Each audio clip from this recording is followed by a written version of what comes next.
اب بات کرتے ہیں ذہنی طور پر مضبوط لوگوں کی۔ یہ ذہنی طور پر چونکہ اسٹرانگ ہوتے ہیں تو اسی لیے یہ کسی بھی شخص کو رول ماڈل نہیں تسلیم کرتے، نہ ہی اس کو ایک اسٹینڈرڈ بنا کر فالو کرنے کی کوشش کرتے ہیں۔ یہ کہیں سے بھی کوئی اچھی بات سن لیتے ہیں تو اس کو امپلیمنٹ کرتے ہیں۔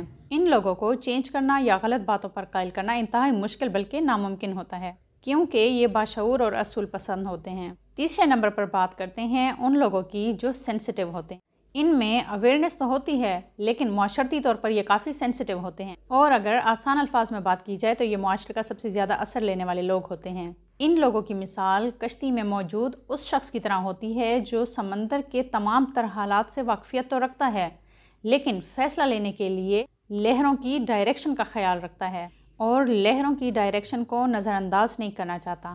اب ان تین کیٹیگریز میں سے آپ کسی بھی کیٹیگری میں فال کرتے ہوں، آپ کو اس بات سے اگری کرنا پڑے گا آپ کی سراؤنڈنگ میں موجود لوگ، مثلاً آپ کے دوست، رشتہ دار، احباب وغیرہ آپ پر اثر ڈال رہے ہیں، چاہے وہ اثر پازیٹیو ہو یا نیگیٹو ہو۔ اب ایک کلیئر یا واضح بات یہ ہے کہ آپ کسی بھی شخص کو ان کی عادتوں، حرکتوں یا باتوں سے منع تو نہیں کر سکتے۔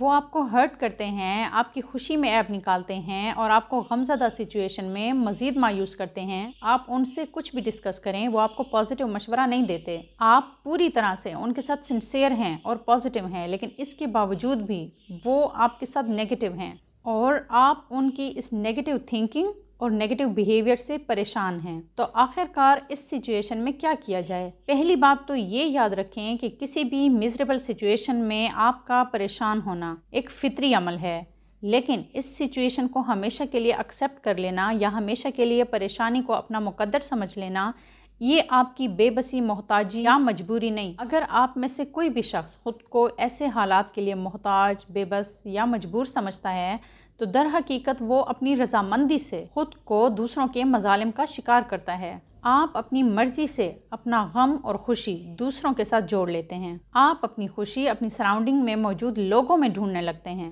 آپ اپنا لائف سٹائل دوسروں کو امپریس کرنے کے لیے اور ان سے داد وصول کرنے کے لیے ڈیزائن کرتے ہیں۔ تو جب آپ اپنا ہر عمل دوسروں کو ذہن میں رکھ کر ترتیب دیتے ہیں تو آپ کے لیے ان کے کامنٹس انتہائی امپورٹنٹ ہو جاتے ہیں، اور پھر ان کے کامنٹس آپ کو ہیپی یا سیڈ کرتے ہیں، یعنی آپ کے موڈ کا سوئچ آن اور سوئچ آف بٹن ان کے ہاتھ میں ہوتا ہے۔ اگر آپ نے دوسروں سے اپنے سجنے سنورنے کی تعریف ایکسپیکٹ کر لی تو آپ کی خوشی دوسروں کے ہاتھ میں ہے۔ اگر آپ نے انتہائی محنت اور شوق سے کوکنگ کی اور اس کھانے کے ٹیسٹ کی ججمنٹ کسی اور کے حوالے کر لی تو اس کا مطلب آپ نے اپنی خوشی اور اداسی کا ریموٹ کنٹرول کسی اور کے ہاتھ میں دے دیا۔ اگر آپ نے قربانیوں کی ایک لمبی فہرست کسی اور کے نام کر دی اور پھر ان سے ایکسپیکٹ کیا کہ وہ آپ کو اپریشیٹ کریں گے تو آپ کی خوشی یا اداسی ان کے اقرار یا انکار کرنے میں ہے۔ مختصراً یہ کہ اگر آپ کا ہر عمل دوسروں کو خوش کرنے کے لیے اور دوسروں سے داد وصول کرنے کے لیے یا ان سے اپریسیشن حاصل کرنے کے لیے ہے اور ان کی اپریسیشن یا طنز آپ کی خوشی یا اداسی کا سبب ہے تو معذرت کے ساتھ آپ انتہائی بدترین غلامی کا شکار ہیں۔ آپ معاشرے کا وہ غلام ہیں جو پوری عمر معاشرے کے اشاروں پر تو ناچتا ہے لیکن آخر میں اس کو لقب ایک بے وقوف کا ملتا ہے۔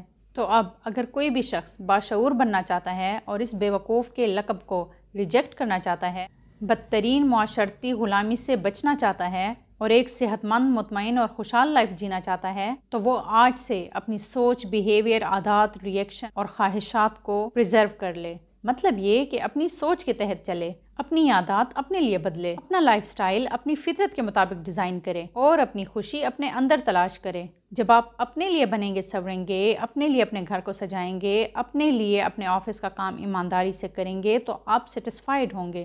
اپنی خوشی کے لیے عبادات کریں گے تو آپ کو روحانی خوشی ملے گی، اور معاشرے کو خوش کرنے کا ایکسٹرا بوجھ جو آپ نے اپنے کندھوں پر ڈالا ہوا ہے، یہ جب آپ اتار پھینکیں گے تو آپ خود کو ہلکا پھلکا محسوس کریں گے۔ آپ کی خوشی آپ کے ہاتھ میں ہوگی۔ خوشی کے لیے آپ کو دوسروں کی طرف سے دیے جانے والے موقعوں کی کوئی ضرورت نہیں ہوگی۔ آپ نے اب تک دنیا اور معاشرے کو خوش کرنے کے لیے اور سیٹسفائی کرنے کے لیے بہت زیادہ کوششیں کی۔ آپ نے دنیا سے اپنے نیک عمل کے نتیجے میں داد وصول کرنے کی کوشش کی۔ آپ نے ان سے مثبت رد عمل کی ایکسپیکٹیشن رکھی اور اپنی سوچ، عادات، خوشی اور خواہشات پر دوسروں کی سوچ، عادات، خوشی اور خواہشات کو پریفر کیا۔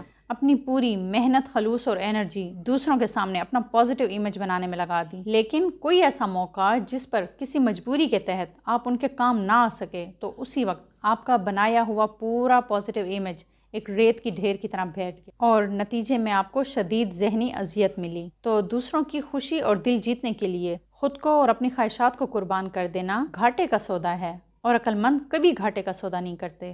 آج سے ایک عہد کریں کہ آپ اپنی ذات کی رعایا کے لیے ایک حکمران بنیں گے، وہ رعایا جس کو ناچیز سمجھ کر آپ نے ہمیشہ اگنور کیا، وہ رعایا جس کے ارمانوں کا گلا گھونٹ کر آپ نے دوسروں کے ارمانوں کو پورا کیا، وہ رعایا جس کی سوچ، عادات، بیہیویئر، خواہشات اور خوشیوں کو دبا کر آپ نے دوسروں کی خواہشات کی پیروی کی۔ آج وہ رعایا صرف اور صرف آپ کے رحم و کرم پر ہے۔ ایک عادل اور صادق حکمران بن کر اپنی رعایا پر مزید ظلم مت کریں اور اپنی رعایا کی سوچ، عادات اور خواہشات پر لگے زنگ کے تالوں کو کھول دیں اور ان کو آزادی کی فضا میں سانس لینے دیں، ایک ایسی آزاد فضا جس میں اس کی خوشی اور غم کوئی اور نہیں بلکہ وہ خود منتخب کرے، اس کے اندر چلنے والی تمام تر کیفیات میں کسی اور کی مداخلت نہ ہو اور وہ اپنے جذباتی کیفیات میں ہر طرح سے آزاد اور خود مختار ہو۔ تو جہاں رہیں خوش رہیں، ڈو گڈ، ہیو گڈ، اللہ حافظ۔